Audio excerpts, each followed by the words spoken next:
आधार नामरूपात बुद्धी न जाणे आणि जाणे हे त्यात तो अपार शुद्ध परमात्मा हे आहे. आता मंगल चालतं. मंगल हे 3 प्रकारचं असते. वस्तुनिर्देशित मंगल, आशीर्वादात्मक आणि नमस्कारात्मक, असं 3 प्रकारचं मंगल आहे. आता वस्तू म्हणजे काय? वस्तू म्हणजे परमात्मा. शास्त्रीय भाषेमध्ये काय म्हणतात? वस्तू, ब्रह्म, चैतन्य हे काय? त्याला नाव आहे. हे परमात्म्याचं स्वरूप सांगतात. वस्तू म्हणजे परमात्मा, त्याला चैतन्य असं म्हणतात, त्याला परब्रह्म असं म्हणतात, त्याला पांडुरंग विठ्ठल असं म्हणतात. म्हणजे त्या परमात्म्याचं स्वरूपाचं कथन करणं त्याला काय म्हणतात? वस्तुनिर्देशित मंगल. म्हणजे परमात्म्याच्या सत्स्वरूपाचं वर्णन करणं याला वस्तुनिर्देशित मंगल म्हणतात. आणि नमस्कारात्मक मंगल, आणि हे भेदातून नमस्कार असा होतो. आणि काही आशीर्वादात्मक मंगल आहे. स्वस्ति श्रीवटेषु जो लपोनी जगदा भासो दावी मग ग्रासो प्रगटाला करी. याच्यामध्ये वस्तुनिर्देशित मंगल केली जाईल, आशीर्वादात्मक केली जाईल. पुन्हा ज्ञानेश्वरीमध्ये सुद्धा ओम नमोजी आद्या वेद प्रतिपाद्य जय जय संसार वेद्या आत्मारूप हे वस्तुनिर्देशित मंगल असं केली जाईल. आणि तुकोबरायाने गाथ्यात सुद्धा वस्तुनिर्देशित मंगल समचरणादृष्टी विटेवरी सादेरी तेथे माझे हरिवृत्ती राव. याच्यामध्ये आणि वस्तुनिर्देशित मंगल आहे आणि नमस्कारात्मक सुद्धा मंगल आहे असे. म्हणून ग्रंथ करणं, ग्रंथाच्या सुरुवातीला आणि मंगल करावं लागतं. आपण व्यवहारामध्ये सुद्धा श्री गणेशाचं मंगल करूनच आपण सर्व कामाला सुरुवात करतो. म्हणजे मंगल केल्याशिवाय आपण हाती घेतलेलं कार्य सिद्धीला जाऊ शकत नाही. म्हणून पहिल्यांदाच मंगल करावं लागतं.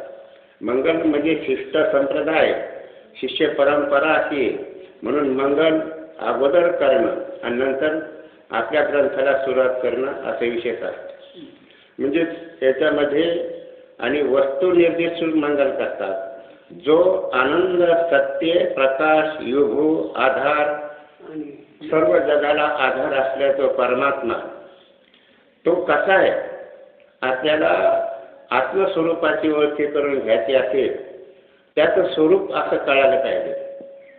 आपल्याला काय, आपण नाम घेतो, ज्या मनुष्याचं नाम आपण घेतो तो मनुष्य आपण पाहिलाच नाही. नाम घेऊन इतका आपण इकडंच नाम घेतो, पण तो मनुष्य कसा आहे? ठेवणा आहे का, उंच आहे, लठ्ठ आहे का, कृषी आहे, कसा आहे तो मनुष्य, याचा आपल्याला काही माहिती नाही. आपण नाम ऐकतो त्याचं फक्त. पण नाम घेऊनही आणि त्याची जर आपल्याला भेट झाली तर केवढा आनंद होतो. ज्याचं नाव लौकिक पाहून आपण त्याचं नाव घेतो, त्या मनुष्याची भेटच नाही, उपयोग काय होतो का? नाही. म्हणून ज्याचं नाव आपल्याला घ्यायचं आहे त्याचं स्वरूप आपल्याला कळायला पाहिजे. मग स्वरूप जोपर्यंत कळत नाही तोपर्यंत आपल्याला यथार्थाचं ज्ञान होत नाही आणि एवढा आनंदही होत नाही. म्हणून परमात्म्याचं स्वरूप असं कळायला पाहिजे. जो म्हणजे परमात्मा, की तो परमात्मा कसा आहे, त्याचं स्वरूप कसं आहे ते सांगतात. जो आनंद, सत्य, प्रकाश, युभो, आधार, सर्व जगतास आधार तो परमात्मा, की असा तो परमात्मा आहे. सत, चित, आनंद, युभो, आधार, नाम, उपास, एवढे विशेषण कशा करता येईल? परमात्मा सत्य आहे एवढं म्हटलं असतं तरी चाललं असतं, आनंद रूप आहे एवढं म्हणलं तरी चाललं असतं. पण नाही, त्याच्यावर शास्त्र असे की अव्याप्ती, अतिव्याप्ती, असंभव हे दोष असतात. पूर्णपणे जोपर्यंत लक्षण होत नाही तोपर्यंत त्या वस्तूचं यथार्थ ज्ञान होत नाही. म्हणजे काय की अव्याप्ती, कोणत्याही आपण व्यवहारामध्ये असा विचार करा की वनामध्ये जे जंगलात प्राणी असतात पोरायनं कोणी पाहिजे नसतं. गवई म्हणजे गाईसारखा असं लक्षण केलं. हे का नाही? गवई कसा असतो? गाईसारखा असं आहे. मग गाईसारखा असून त्याचं स्वरूप असं सांगावं लागतं. मग असं लक्षण त्याचं सांगितल्याशिवाय आणि आपल्याला कळू शकत नाही. गाईचं जर लक्षण केलं आपण, ज्या गाईला 2 शिंग असतात ती गाय कशी 2 शिंगाने युक्त आहे. मग आता हे लक्षण पूर्ण झालं नाही, हे लक्षण अव्याप्त झालं. कारण म्हशीलाही शिंग असतात. 2 शिंग ज्या गाईला ती गाय असं जर आपण म्हटलं तर हे लक्षण कोणकडे गेलं? बैलाकडे गेलं. बैलाला 2 शिंग असतात. मग गाईचं यथार्थ ज्ञान झालं का? नाही झालं. हे का नाही? मग 4 पायाची गाय. मग 4 पाय कोणाला आहेत? सगळ्याला 4 पाय पशुला. हे का नाही? म्हशीला आहेत, गाईला, बैलाला आहेत, कशाला आहेत. हे का? म्हणून हे लक्षण कुणीकडे गेलं? बैलावर गेलं. 4 पाय असलेला तो बैल, 2 शिंग असलेली ती गाय असं होत नाही. म्हणून गाईचं यथार्थ ज्ञान. मग नुसतं असं म्हटलं खाली पोळी असते तिच्या मानेला, जिला पोळी आहे गाईला मानत ती गाय. मग कोंबड्याला सुद्धा काय आहे? पोळी. मग तिने लक्षण कुठं जातं? कोंबड्यावर गेलं. गाईचं यथार्थ ज्ञान झालं नाही. असं आहे. म्हणून गाईला 2 खुरं, 4 पाय आणि 2 शिंग, पोळी असं यथार्थ सगळं लक्षण सांगावं लागतं. तेव्हा गाईचं यथार्थ ज्ञान होतं. म्हणून या बोलण्यामध्ये अव्यक्ती, अतिव्यक्ती, असंभव हे दोष नाही आलं पाहिजे, तरच यथार्थ ज्ञान होतं. नाहीतर यथार्थ ज्ञान होत नाही.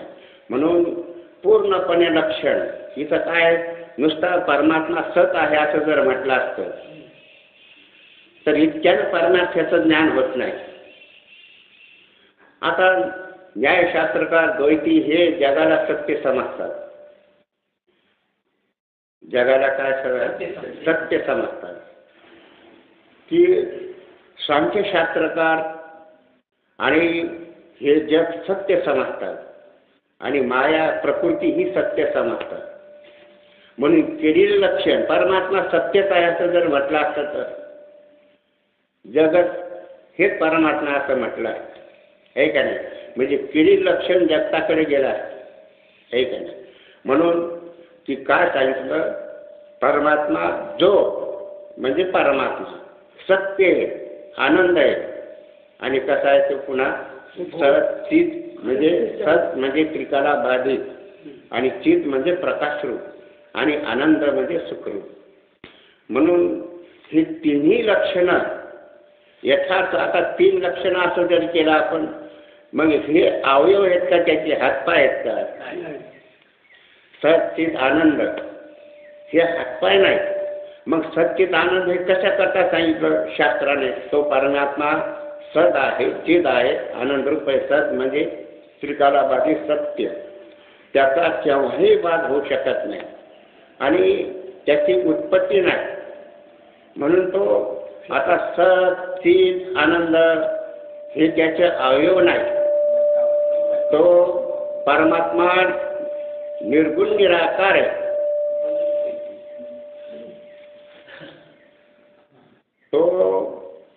त्याला तो सावयव नाही.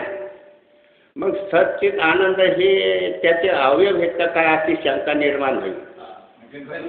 पण परमात्मा हा कसा आहे की सच्चित आनंद. आता आपण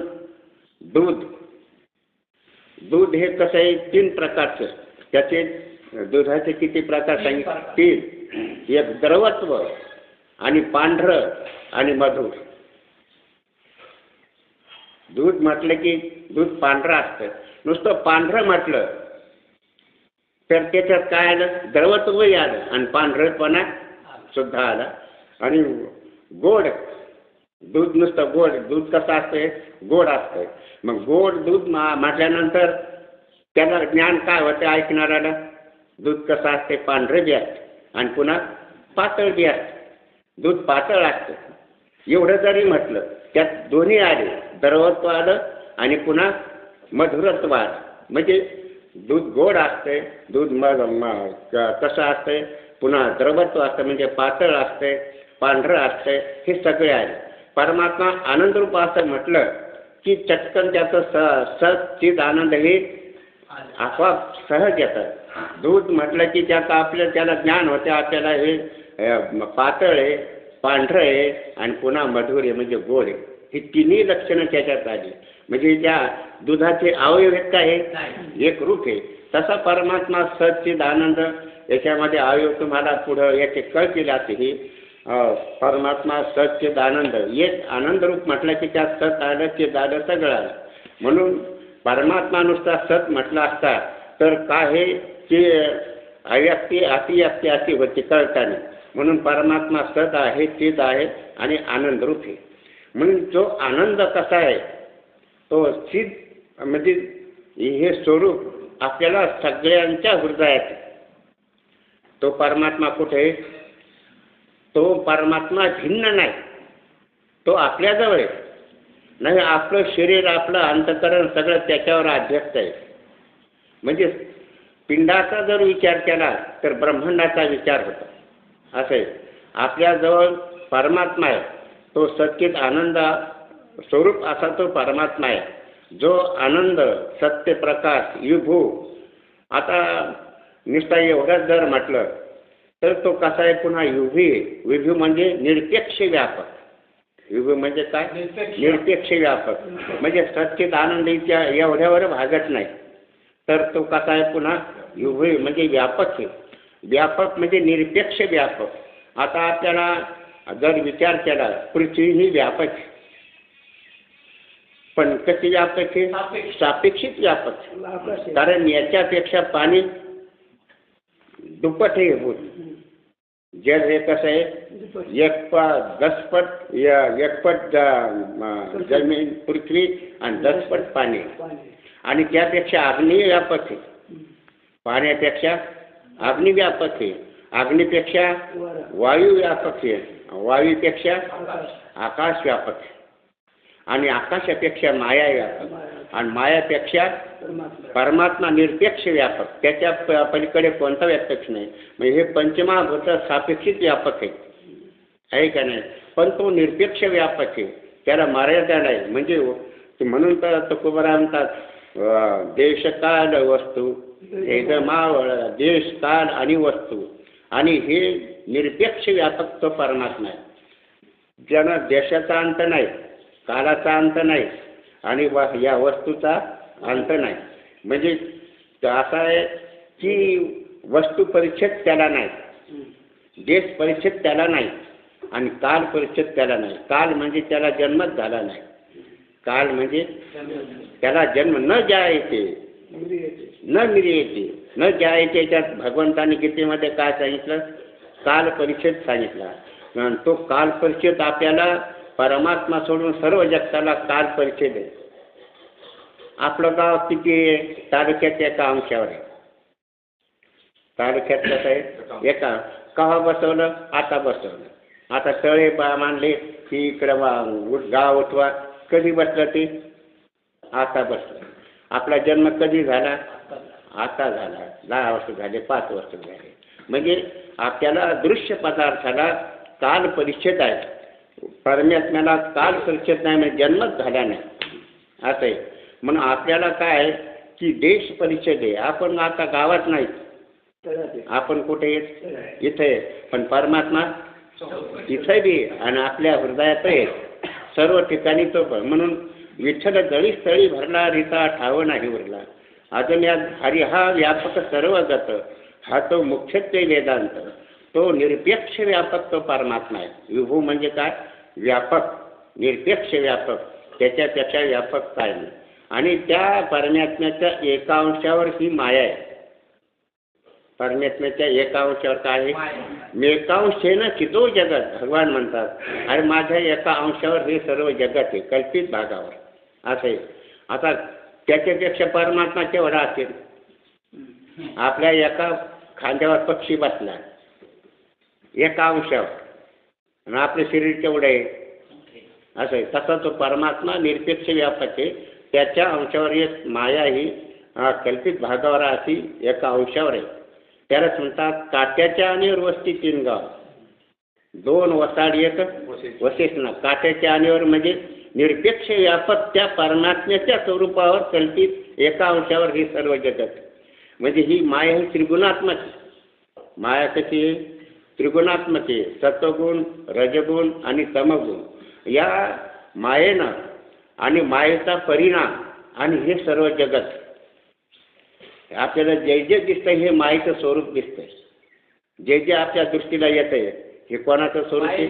मायेचं स्वरूप. आणि हे कोणाच्या आधारानं दाखवती? त्या परमात्म्याची सत्तेनं. ही माया जो परिणाम होतो मायेचा आणि अभिन्न निमित्त उपादान कारण ते परब्रह्म आहे. माय ही त्याच्या आधारानेच आणि आपल्याला जगत दाखवते, आपल्याला देह दाखवते. म्हणजे या मायेच्या तमगुणापासून आणि हे स्थूल शरीर झालेले आहे. स्थूल म्हणजे स्थूल ब्रह्मांड आणि स्थूल शरीर कोणाच्या गुणानं? तमगुणाने. कोणाच्या? मायेच्या तमगुणाने. आणि मायेच्या आणि असं तमगुणानं म्हणजे जेवढे आपल्याला पदार्थ दिसतात आपल्या दृष्टीला येतात हे मायेचं कार्य म्हणजे तमगुणाचं कार्य. आपला स्थूल देह आपल्याला दिसतो की कोणाचं कार्य? तमगुणाचं. कोणाच्या? मायेच्या. तमगुणापासून काय झालं, रजगुणापासून काय झालं आणि सत्वगुणापासून काय प्रभाव आहे त्याचा, हे असंच हे चाललंय. म्हणजे हा सगळा आणि हे 3 गुण म्हणजे त्रिगुणात्मक माया ही कोणावर अध्यस्त आहे? ब्रह्मस्वरूपावर. म्हणजे काट्याच्या आणीवर वस्ती 3 गाव. हे 3 गाव म्हणजे सत्वगुण, रजगुण आणि तमगुण हे 3 गाव बसले. पण हे विचार करता हे विचारापुढे टिकत नाही. जे विचारापुढे टिकत नाही त्याला म्हणावं जगत.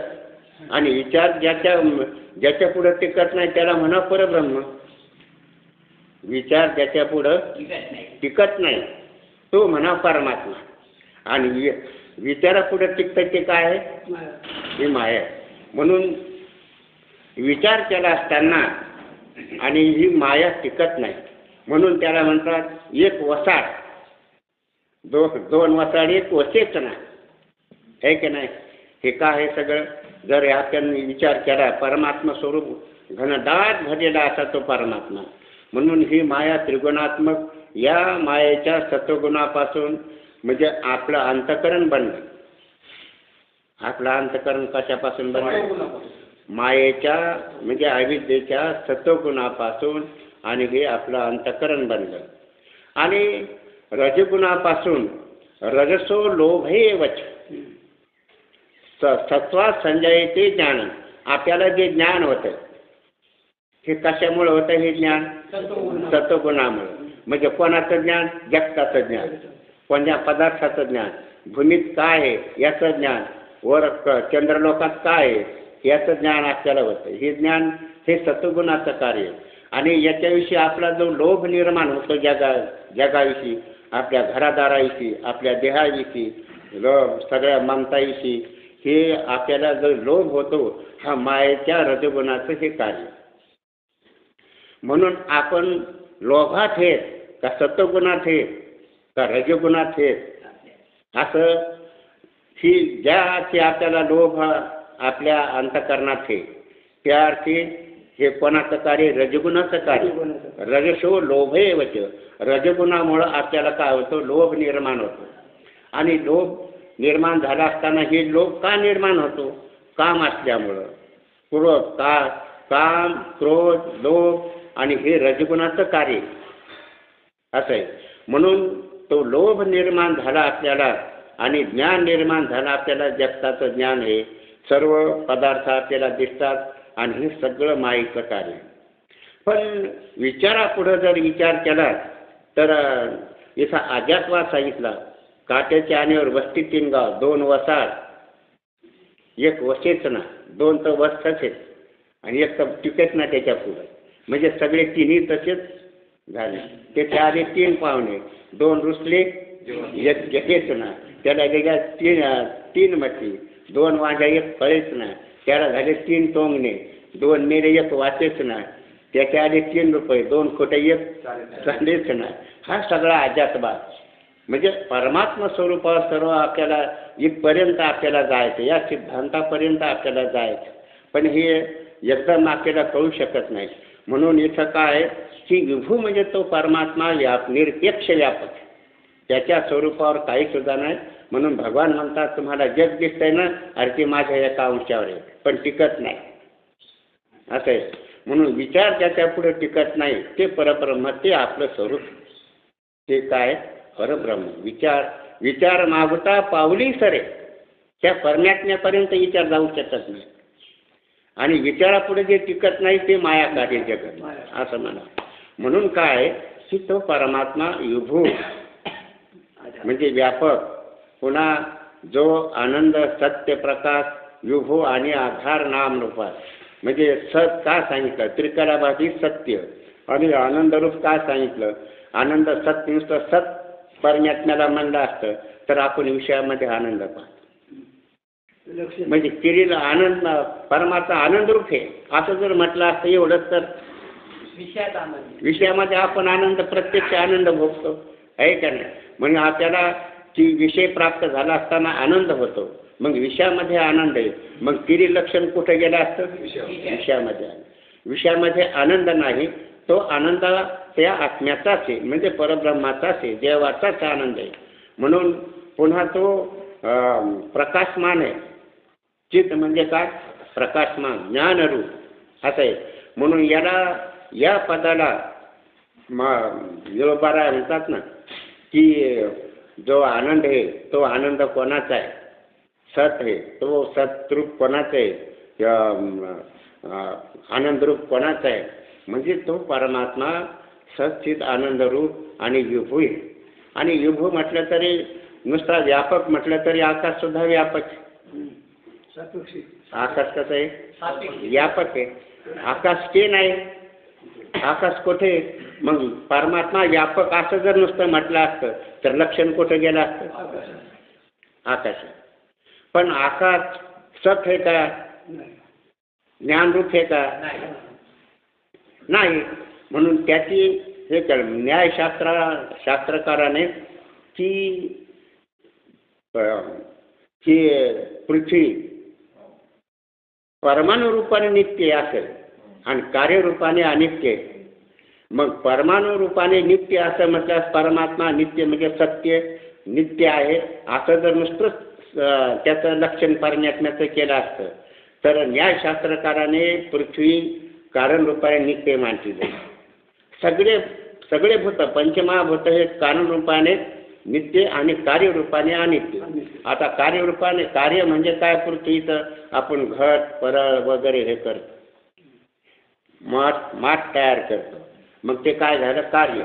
पण माती कारण रूपाने नित्य.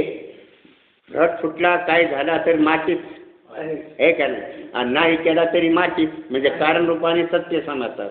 मग परमात्मा सत्य असं नुसतं जर म्हटलं असतं तर न्यायशास्त्र पंचमहाभूताला कारण रूपाने सत्य आहे असं म्हटलं असतं. मग तिने लक्षण जगतावर बी गेलं असतं. हां, त्याच्यामुळं विभू आहे का, मग पृथ्वी तुमची विभू आहे का, कारण तुमचं विभू आहे का, नाही. म्हणजे पाणी त्याच्यापेक्षा व्यापक आहे, जल आहे का नाही. म्हणून ती अव्याप्ती हा दोष, अतिव्याप्ती हा दोष आणि टाळण्याकरता परमात्मा सद आहे, चीज आहे, आनंदरूप आहे आणि विभू आहे. बरं, विभू आकाश विभू जरी म्हटलं, व्यापक जरी म्हटलं की तो आधार आहे का सगळ्या जगाला, तो आधाररूप नाही ना. म्हणून त्याच्याकरता आधार सांगितलं. पुन्हा आधार म्हणजे सर्व.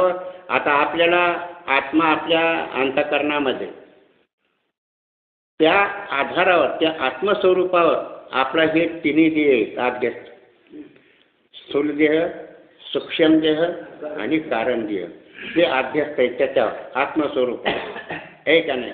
सगळं 14 गुण त्या परमात्म्या स्वरूपावर आहे. म्हणून तो विभू आहे, व्यापक, आधार नाम रूपात कसा आहे ते पुन्हा नाम आधार. आधार नाम रूपाचा. आधार म्हणजे आता हे रूप हे काय दिसतंय ते आपल्याला काय हे मायेचं रूप आहे आणि जगत हे नाव मायेचं नाव. आधार नाम रूपात परमात्मा सत चित आनंद रूप. आणि पुन्हा ही माया कशी आहे नाम आणि रूप. हे जगत माया आणि ईश्वर आणि माया म्हणून हे जगत झालं. पण त्या जगतामध्ये सत चित आणि आनंद ह्याच्या नामरूपाला आधार आहे. नामरूप कोण म्हणजे मायेचं स्वरूप मायाचे दोन रूप. जगत. आपण देह देह हे नाव आणि त्या देहाचं रूप हे कोणाचं कार्य मायेचं. आणि त्याला कोण आधार आहे नाम परमात्मा म्हणजे आत्मा या देहाला आधार. तसं ब्रह्मांडाला आधार या नामरूपाला आधार. म्हणजे हे 5 तत्व मिळून आणि जगत झालेले 5 तत्व कोणते मायेचं नाव आणि रूप. मायेचं काय नाव आणि रूप आणि परमात्मा सच्चित आनंद. म्हणजे सच्चित आनंद सर्व व्यापक आहे. पण नामरूप हे परिच्छिन्न आहे. नामरूप हे कसे परिच्छिन्न आहे व्यभिचारी आहे. कारण याच्यामध्ये बदल होऊ शकतो. आता किती नाव येतं म्हणून गाय आहे म्हैस आहे डोंगर आहे छात आहे पाणी आहे जड आहे हे सगळे किती नाव येते. या जगताला रूपाला किती रूप येते. म्हणून हे रूप अध्यस्त आहेत नाम अध्यस्त आहे. याला आधार त्या परमात्म्याचा आहे. परिचिन आहे. या नामरूपाला आधार कोणाचा आहे परमात्म्याला. म्हणजे जगताचा जगाला आधार त्या परमात्म्याचा आहे. म्हणून तो परमात्मा आणि सर्व व्यापक निरपेक्ष व्यापक असून नामरूपाला तो कसा आहे आधार आहे. जर दोरी नसती तर आपल्याला सर्प दिसला असता का जलधारा दिसली असती का. अधिष्ठान आहे म्हणून त्याच्यात ते भासतंय का नाही. जर दोरीच नसती तर आपल्याला तिथं काही भासतंय काय. म्हणजे कोणी भ्रम होतात त्याच्यामध्ये. भूरेषा आहे ही जलरेषा आहे आणि हे पुष्पहार आहे नाही हे सर्प आहे. अनेक तऱ्हेचे भ्रम त्याच्यात ती वस्तू न कळाल्यामुळं. का कळाल्यामुळं ती दोरी रूपाने न कळता आपल्याला सामान्य तिचं ज्ञान झालं. दोरीचं काहीतरी पडलेलं असं वाटतंय आणि त्यात अनेक तऱ्हेचे भ्रम होतात. मग त्या सर्प आहे सर्प त्याचं नाव. सर्प हे काय नाव आणि त्याचं रूप लांबटपणा. या नामरूपाला आधार कोण आहे दोरी. त्या सर्पाचं नाव सर्प आहे आणि पुन्हा त्याचं रूप लांबट. मग लांबट रूप आणि त्याचं नाव हे कोणावर अध्यस्त आहे दोरीवर. दोरी जर नसेल तर ज्या ती जगत आहे त्या ती परमात्मा आहे का नाही. मी त्या भ्रमानं तरी आता परमात्म्याचा शोध करा. ज्या ती दोरीवर सर्प दिसतो त्या ती काहीतरी पडलेलं आहे असं तरी ज्ञान व्हायला पाहिजे का नाही. ज्या ते आपल्याला देह दिसतो जगत दिसतंय त्या याला अधिष्ठान आहे. ज्या ते बाईच्या कपाळावर कुकू दिसतंय त्या ते कोणाचं ज्ञान झालं पाहिजे पतीचं ज्ञान झालं पाहिजे. कपाळावर कुकू नाही आहे का नाही. मग त्या बाईला काय नाही मग समजा नवराच नाही. मग ते कपाळावर ज्या अर्थी कुकू दिसतंय त्या अर्थी त्या पतीचं ज्ञान व्हायला पाहिजे. ज्या अर्थी कुकू आहे त्या अर्थी निश्चित बाईला पती हा समजा. आता घामान टिकल्या जातात तिला काय समजा हे का नाही टिकल्या नव्हता आता हे का नाही. पतीचा काय ओळख होत नाही काय. आता बाहेर कुकू लावायची लाज वाटते सगळं बांगड्या भरायची लाज वाटते सगळे बांगड्याच नसले पाहिजे आता पुढेला. पण हे कसं आहे म्हणून काय की ज्या अर्थी कुंकू दिसते त्या अर्थी आपल्याला अनुमान प्रमाणाने हिला पती आहे असं निश्चित आपल्याला ज्ञान होतं. ज्या अर्थी आपल्याला जगत दिसतंय त्या अर्थी काय आहे परमात्मा आहे हे का नाही. पण हे परमात्म्याचं आपल्याला जे ज्ञान झालं हे परोक्ष ज्ञान झालं. आता जगत आपल्याला जगत दिसतंय कशामुळे दिसतंय परमात्मा आहे म्हणून जगत भासायला हे आपल्याला म्हणजे नामरूपास आधार याला आधार याला सत्ता कोणाची? नामरूप. नामरूपाला आधार, या जगताला आधार त्या परमेश्वराचा आहे. म्हणून आपल्याला हे जगत दिसतंय. ज्या ते जगत दिसते त्या ते आपण अनुमान प्रमाणे निदान काय करायचं? परमात्मा आहे. ज्या ते कुंकू दिसते त्या ते अनुमान प्रमाणे काय होतंय आपल्याला? पती आहे असं निश्चित आहे. कारण की निराधिष्ठान तिचं भ्रम होत नाही. ज्या ती दोरी पडलेली आहे, दोरीचं यथार्थ ज्ञान आपल्याला नाही, त्या ती रजवर आपल्याला सर्प भासतो. म्हणून काहीतरी पडलेलं आहे त्याच्यावर आपल्याला सर्प, जलदशा वगैरे अनेक तऱ्हेचे भ्रम होतात आपल्याला. पण ते भ्रम विचारांती आपल्याला भ्रम टिकू शकत नाही. विचाराने त्या भ्रमाची निवृत्ती होती आहे का नाही. आणि दोरी पुढे विचार टिकत नाही. म्हणून ती ज्या अर्थी अधिष्ठान आहे, जसं दोरीवर कालत्रही सर्प नाही, काही सुद्धा नाही, पण दिसतो. दोरीवली विषारी होती का ज्ञान झाल्यावर? नाही, नव्हताच तिथं. तसं हे अध्यस्त जगत, या अध्यस्त जगताला, मायाला आणि त्या परमात्म्याचा आधार आहे. परमात्मा आपल्याला न कळल्यामुळं जगत दिसतंय का कळल्यामुळं? न कळल्यामुळं आपल्याला जगाची प्रतीती येते. दोरी न कळल्यामुळं आपल्याला सर्पाची प्रतीती येते. जर दोरीचे यथार्थ ज्ञान झालं असतं तर सर्प दिसला असता का? नाही. असं आहे. म्हणून नामरूप आता चिंतन काय चाललं? नाम. सर्प हे नाव आणि त्याचं रूप सर्पाचं दिसतंय. मग नामरूप त्या सर्पाचं नाव आणि रूप कोणामुळे दिसायलं? दोरीमुळे दिसायलं. दोरी अधिष्ठान आहे. तसं जगत हे नाव आणि जगताचं रूप, टेकडा, डोंगर हे सगळं दिसतं. हे मायेचं कार्य, हे अज्ञानाचं कार्य. म्हणून त्याला आधार कोणाचा आहे? परमात्म्याचा आहे. आणि सर्व तो व्यापक, म्हणून तो नाम रूपाचा आधार. म्हणून काय झालं परमात्म्याचं लक्षण? जो सत्य, आनंद, ज्ञानरूप आणि पुन्हा आधार नामरूप आहे. जो सत्य, ज्ञान, प्रकाश आणि आधार नामरूप आहे. म्हणून आता आधार नामरूपात सर्व आकाश नाही. म्हणजे मायेला आधार तो परमात्मा आहे असं आहे.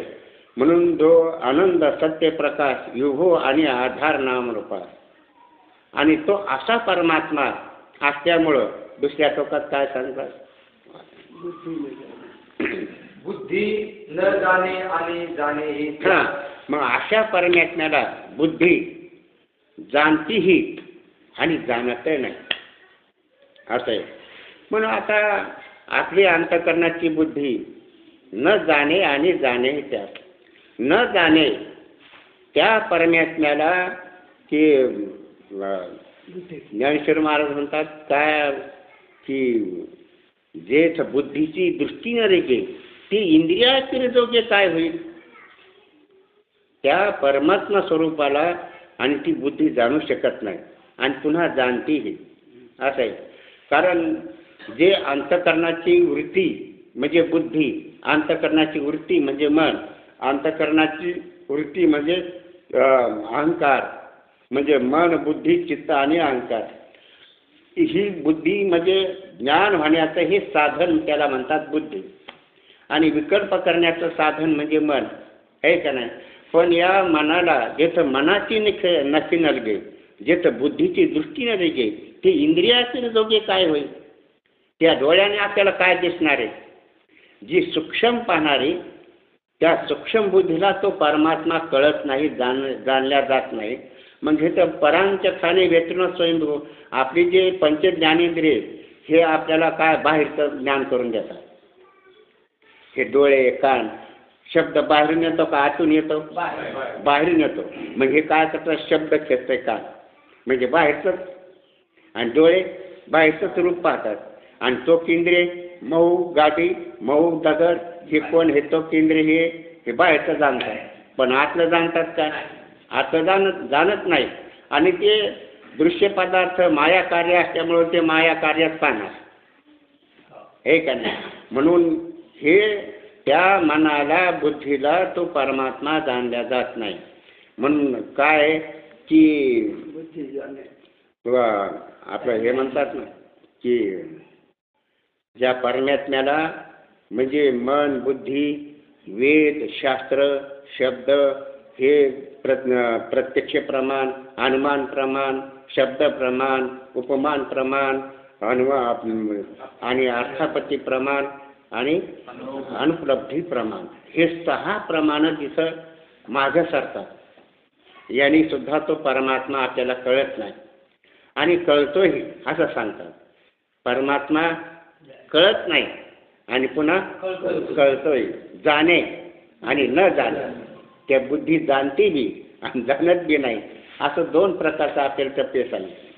म्हणून त्या परमात्म्याला जाणण्याकरता आणि न जाणण्याकरता आता आपल्याला बुद्धी ही आपल्या बुद्धीमध्ये म्हणजे अंतःकरणामध्ये आपल्याला अनेक पाप असतात. या अंतःकरणामध्ये जन्मल्यापासून आपल्याला कायिक, वाचिक, मानसिक हे पाप दोष निर्माण होतात आणि दोष निर्माण झाल्यामुळं आणि विक्षेप हा त्या बुद्धीमध्ये असतो, अंतःकरणामध्ये असतो.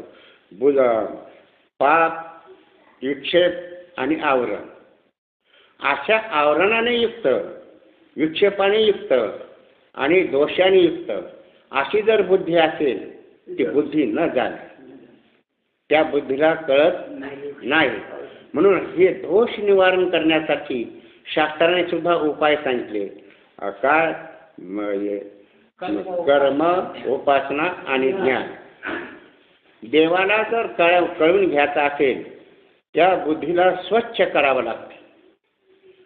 त्या बुद्धीला काय करायला लागतं? स्वच्छ करायला लागतं. तुका म्हणे चित्त करारे निर्मळ, योनी गोपाळ राहायचे ते. पण निर्मळ करायचं ते कशानं करायचं? आपल्याला तवा घासायचा निर्मळ करायचं म्हणजे कशानं? त्याला साधनं पाहिजे. आपल्याला भाकर करायची असेल, भांडे घासायचे असेल तर कशाने स्वच्छ निघतील? त्याला साधनं आहेत. आता साधनं निघले, सगळे हे निघले, पण साधनं पहिले लोखंड असतंय. लोखंडाचा आरसा पहिला होता आणि तो त्याला घासून घासून घासून तो आरसा त्याच्यात तोंड दिसायचा. बिगर घासल्याचं दिसतंय का? घासून घासून दररोज त्याला पिठ्यानं कशानं घासून घासून लोखंडाच्या तुकड्याला त्यात आरसा. मग आपलं आरशामध्ये तोंड पाहायचं असेल तर आरसा कसा पाहिजे? स्वच्छ. तसा परमात्मा आपल्याला त्याचं ज्ञान करून घ्यायचं असेल तर बुद्धी कशी असली पाहिजे? स्वच्छ, पाप रहित, विक्षेप रहित अशी हे पाहिजे. म्हणून पाप निवृत्त करण्याकरता नामस्मरणाची गरज, विहित कर्माची गरज आहे का नाही? जर विहित कर्म केलं, नामस्मरण निष्काम भक्ती जर केली तर पाप निवृत्त होते. आणि निष्काम नामस्मरण जर आपण नाही केलं, सकाम केलं, पाप कायम राहते. पाप काय राहते? पाप निवृत्त होत नाही. सकाम भक्तीनं पाप निवृत्त होत नाही आणि पुण्य होईल. पण पुण्य भोगण्याकरता पुन्हा ध्येय मिळेल. ते सुख, पुण्याचं सुख भोगण्याकरता ध्येय मिळेल आणि ध्येय मिळालं पुन्हा दुःखच, जन्ममृत्यू पुन्हा. म्हणून पाप निश्चयच निवृत्त करण्याकरता निष्काम भगवंताची सेवा, देवाच्या चाडे आळवावे देवा. देवा करता देवाचं भजन, पाकिटा करता देवाचं भजन नाही. असं जर असेल तर ती कामिक भक्ती झाली. आणि कामी भक्ताने पुरी डोंगरा तेवढं पाप कायम राहतं, पुण्य तेवढं होईल. आणि तुम्हाला जी इच्छा असेल, हे इच्छा माम प्रपद्यन्ते तथैव भजाम्यहम्. मी जसं की जसा जसा मला भजेल त्याप्रमाणे मी त्याला फळ देतो. कारण जीव हा कर्म करण्यात स्वतंत्र आहे आणि भोग भोगण्यात परतंत्र आहे. ईश्वर कर्माचं फळ देण्यात स्वतंत्र आहे. तो काही करा, तो काही म्हणत नाही. पण ज्यावेळेस तुमची फाईल आली ईश्वराकडे, ईश्वर त्याप्रमाणे आपल्याला त्याप्रमाणे आपल्याला मजुरी चुकवेल असं आहे. म्हणून काय की आपण त्या भगवंताची निष्काम अशी सेवा जर केली तर आपलं अंतःकरण शुद्ध होतं. आणि निष्काम जर उपासना केली भगवंताची तर आपला विक्षेप हा निवृत्त होईल.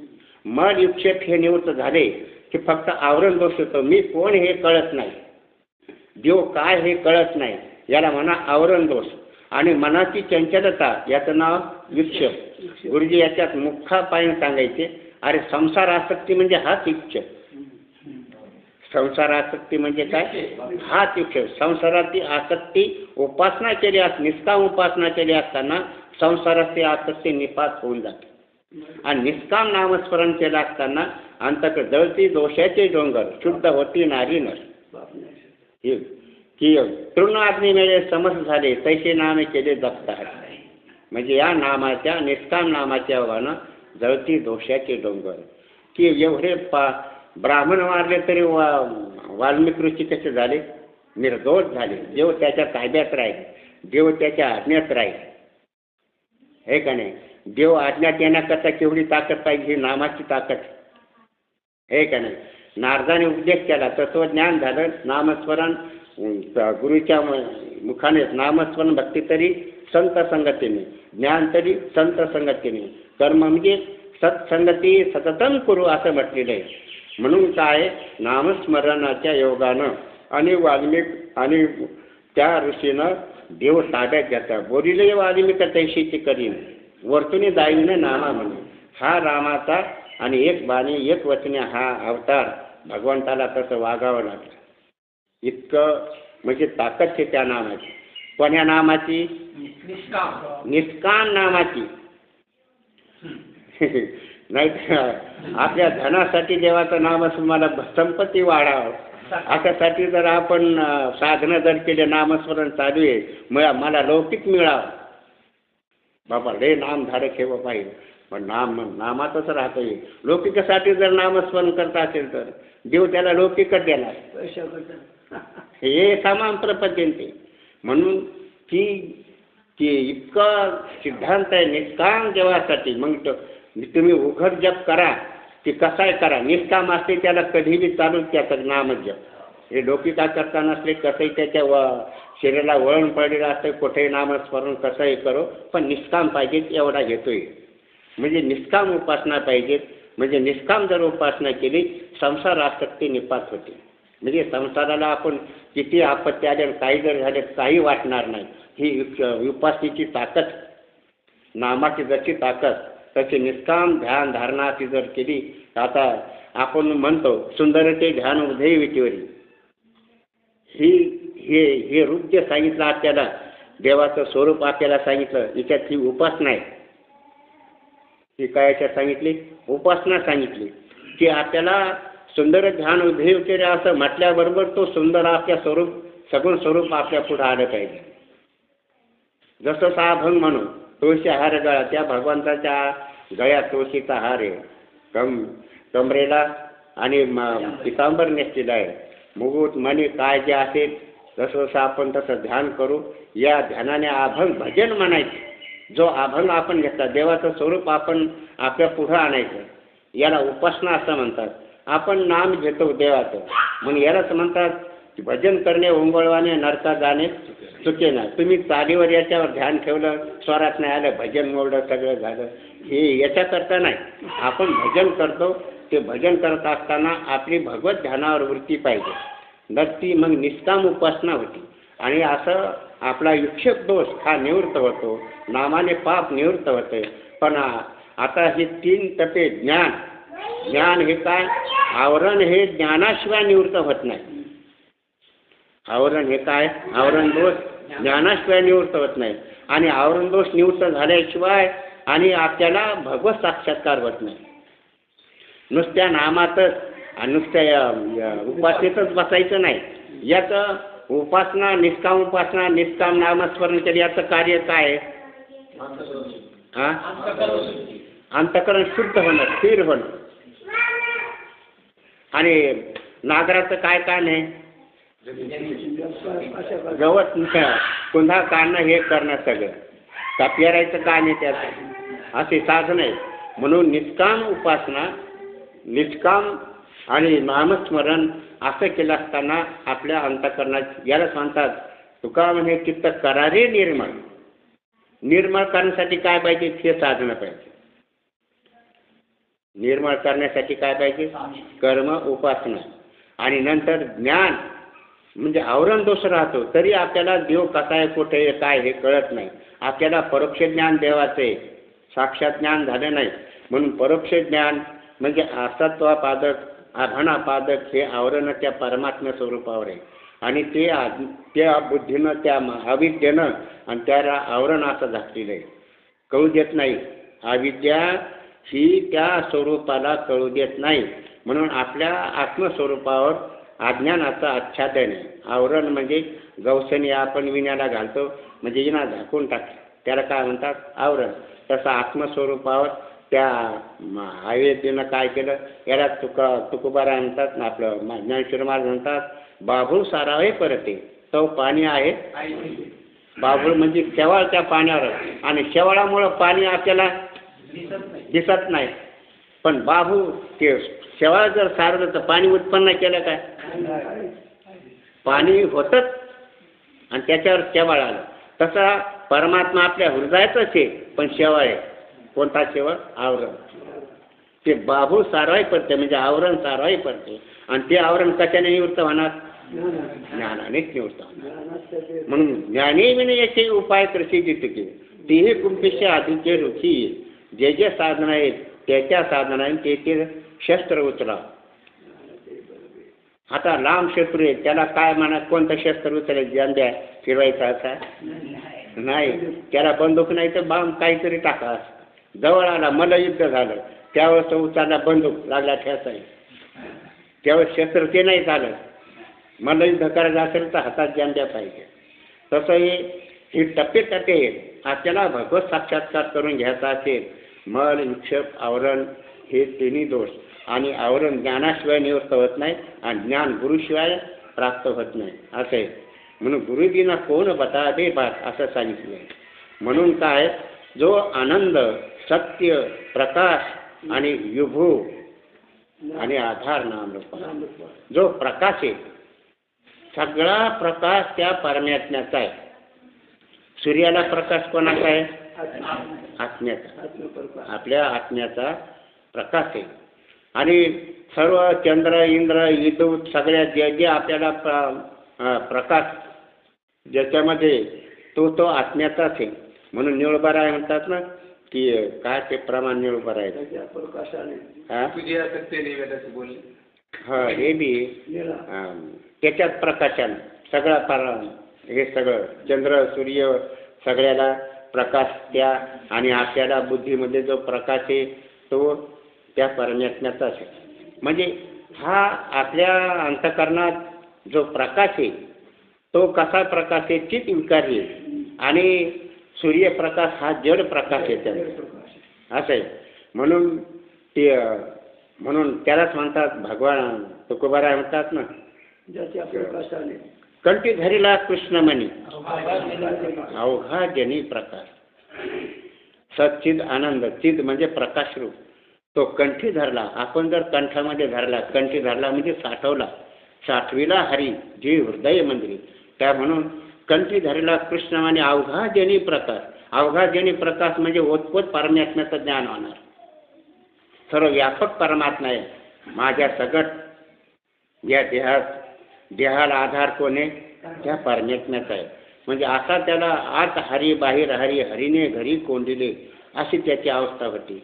म्हणून त्याचाच प्रकाश सगळ्यामध्ये, त्याच्या प्रकाशानेच सगळं प्रकाशित होतं, आणि त्याच्या ज्ञानाने सगळं चालतंय, आणि त्याच्या सत्यानेच सगळं सत्ता धन्याची की जे मायबाप असं म्हटलेलं आहे. म्हणून तो परमात्मा सच्चिद आनंद, आधार नाम रूपात, आणि बुद्धी न जाणे, आणि जाणेही त्या बुद्धी त्या परमात्म्याला जाणू शकत नाही. आता परमात्म्याला जाणू शकत का नाही? तो फार सूक्ष्म आहे. तो परमात्मा इतकी पातळाहुनी पातळ, इतका तो पातळ, इतका सूक्ष्म आहे. आपल्याला जवळ असताना तो दिसत नाही.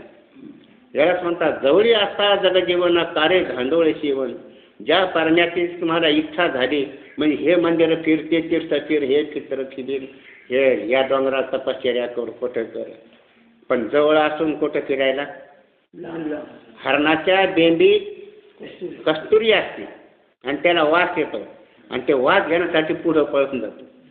कुठं पळतो? वास घेण्यासाठी. त्याला वासाची फार सवय लागली. त्याला कस्तुरीचा वास त्याच्या बेंबीतून येतो, पण त्याला त्याचं ज्ञान नाही बेंबीत कस्तुरी आहे म्हणून. तो पळत राहतो हरण. तसं तैसा हृदयामध्ये मेरा असता सर्व सुखाचा आरा. ती भ्रांताची कामी विषयावरी लांब पळतो देवाचा. म्हणून जवळी असता जगजीवन कार्य धांडोळी जीवन. म्हणून आपल्या डोळ्यातलं काजळ आपल्या डोळ्याला दिसतंय का नाही? डोळा सगळं पाहतो आणि जवळचं दिसत नाही. डोळ्यात घातलेलं काजळ कोणी पाहावं लागते? दुसऱ्यानं. डोळ्यात घातलं काजळ हो, पण याला दिसतंय का? नाही. त्याला दिसतंय आणि हे डोळा तो लांबचं पाहतो पण डोळा जवळचं पाहत नाही. तसं अंतकर्म त्या बाहेरच्या पाहतात पण आतला आत्मा ते कळत नाही. म्हणून बुद्धी न जाणे त्या जवळ असून त्या बुद्धीची परांग पचनते व्यतन स्वयंभू बाहेरचा पाहते पण परमात्मा आपल्या हृदयात आहे आणि त्याला आपण त्या बुद्धीला इंद्रियाला तो आपल्यान होत नाही. म्हणून बुद्धी न जाणे आणि तटस्थ लक्षण भगवंताचं निर्गुण निराकार आणि सगुण साकार. सगुण साकार परमात्मा बुद्धी जाणे. सगुणाला सगुण परमात्म्याला काय जाणते? बुद्धी जाणते, मन जाणते, डोळे जाणतात सगळे. म्हणून तुकोबरा येणे मोठे तुझे वर्णे गुण नाम हेची मज प्रेम देई देवा. डोळे भरून या पाहिन तुझे मुख हेची मज सुख देई देवा. कान भरून ऐकीन तुझी कीर्ती हे मज विश्रांती देई देवा. वाहेरंग टाळी नाचेन उदास हे देय हातास पायास. हे सगुण परमात्म्याचं स्वरूप आपल्याला दिसतं पण पुण्यवान असलं पाहिजे. पाप निवडते याच्याने होतं. म्हणून त्या परमात्म्याचा तो आपल्याला तटस्थ स्वरूप म्हणजे सगुण स्वरूप निर्गुण निराकार स्वरूप जे भगवंताचं खरं स्वरूप ते आपल्याला बुद्धीला जाणू शकत नाही. आणि बुद्धी जाणते तटस्थ स्वरूपाला सगुण स्वरूपाला जाणते. आणि त्या सगुणाची सेवा आपण केली असताना सगुणाचं नामस्मरण केलं असताना सगुणाचं ध्यान केलं असताना सगुणी भजता निर्गुणी पाहू.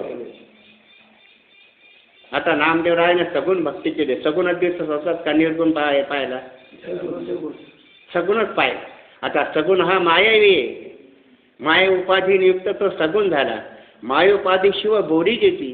माया नाथ महाराज म्हणतात ना कल्पना अविद्या तिने झाला जीव. माया उपाधी शिव बोरी. कल्पना अविद्येमुळे जीव झाला आणि कल्पना मायेमुळं ईश्वर झाला. मग मायेमुळंच ईश्वर आहे का नाही? मग तो मायावी स्वरूप खरं आहे का? पण ते सगुण स्वरूप भगवंताची भक्ती त्या सगुणाची केली असताना सगुणी भजता निर्गुणी पावली. त्या सगुण परमात्म्याची भक्ती केली असताना त्याची कृपा होती आणि कृपा झाल्यानंतर त्याच्या मागं पुढे देव राहत होतो. त्याला ज्ञानावर नेऊन घालतं देव निष्काम भक्ती जर असेल तर. नाही तर सकाम जर असेल तिकडेच पल देऊन टाकतं त्याला तिकडे. हो, म्हणून काय तो परमात्मा बुद्धी न जाणे पण त्या निर्गुण निराकार स्वरूपाला जाणेही जाणते. पण कोणती बुद्धी पाहिजे? तत्वमस्यादी महावाक्य. बुद्धी काय पाहिजे? श्रवण कोणतं पाहिजे? तत्वमस्यादी महावाक्य. अयम आत्मा ब्रह्म अहम ब्रह्मास्मी प्रज्ञानम ब्रह्म आणि तत्वमसी हे वेदाची 4 महावाक्ये. काही अवंतर वाक्य काही महावाक्ये. अशा बुद्धी तत्वमस्यादी महावाक्य निर्माण झाल्यानंतर सगुणाची सेवा केल्यानंतर गुरुची भेट होती आणि नंतर त्याला महावाक्याचा आणि गुरु बोध करतात आणि त्या परमात्म्याला ती बुद्धी जाणते. कोणती? तत्वमस्यादी महावाक्य. निर्मळ बुद्धी शुद्ध झाली असताना त्या परमात्म्याची आपल्याला ओळख होती आणि ओळख झाल्यानंतर ती आपल्याला हताश होतो. उगाच कुठल्या डोंगरावर इकडे जाय तपश्चर्या कर 4 धाम कर काही कर. आता सोय हरवली आणि ती पाहण्याकरता खूप बाहेरच फिरायला लागलो आपण आणि चटकन अशी बसल्या नजर इथंच पडली सोय. काय म्हणतो मनुष्य? उगाच फिरलं इकडं तिकडं माती उकर काही उकर आणि इथंच सोयी होती. तसं एकदा असं ज्ञान झालं की मग हे आपल्याला पश्चाताप उगाच फिरलं इकडे तिकडे. पहिल्यांदाच आपण हे ज्ञान करून घेतलं असतं तर देव इथंच सापडला असतं आपल्याला. असा पश्चाताप. आणि डोंगरात सप्तशृंगीवर जाय कुठे जाय पण गुरुजीची भेट झाल्यावर असं डोळा नजर आल्यानंतर उगाच तिकडे बसलो इकडे हे करत तर नाक दाबतन पाय टाकायचं हे करत काही हे साधन आहे. म्हणजे काय की शुद्ध बुद्धी जोपर्यंत होत नाही आणि तत्वमस्यादी महावाक्याचं जोपर्यंत श्रवण करत नाही तोपर्यंत बुद्धी जाणू शकत नाही. म्हणून तत्वमस्यादी महावाक्य या बुद्धीत असल्यानं आणि तिथं जाणतो. म्हणून जाणते म्हणजे त्या ठिकाणी परमात्मा स्वरूपात गेल्यानंतर बोले ना बोलू देईना. जोपर्यंत परमात्म्याची भेट होत नाही तोपर्यंत बोलणं इकडंच गलबला. शास्त्र काय गलबला करते? इकडं अलीकडं ज्या परमात्म्याची भेट झाल्यानंतर तिचं ती अंगठी सापडली असेल, विहिरीमध्ये पडली आणि खूप दुःख झालं आणि बुडी मारली.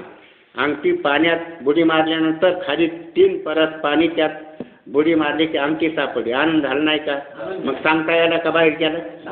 नाही, सापडली. तसा परमात्म्याचं ज्ञान झालं असताना की पुन्हा आणि त्याला काय सांगता येत नाही. की पती पत्नीचं सुख सांगायला लागेल. कसं सुख आहे सांगता येते? नाही. पण नाही का? असं तसा परमात्म्याचं आनंद प्राप्त झाला असताना, असा स्वरूप अवस्था प्राप्त झाले असताना आणि तुम्हाला विषय सहज तुच्छ वाटते. जो अमृताची ठेवी तो कांदी केली शेवी. त्या प्रपंचाविषयी लोभ निर्माण राहणार नाही, ममता राहणार नाही. लोभ ममता दौड वाशा उदर व्यथेच्या वळसा, अशी निर्भर अवस्था प्राप्त होणार. जोपर्यंत परमात्म्याचं यथार्थ ज्ञान होत नाही तोपर्यंत हे जगताविषयी आपण लंपट हो, भिकारी हो, सगळ्यापुढे हात पसरते हो, परिच्छिन्न झाला, परतंत्र झाला आणि परतंत्रामध्ये दुःख आहे.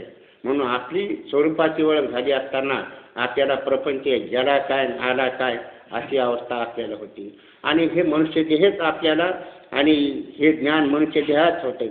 म्हणून साधू संत सगळे इंद्रचंद्र सुद्धा याची काय आयुष्याच्या साधने सच्चिदानंद पदी घेणे एवढा अधिकार नारायणे कृपा लोकून दिला.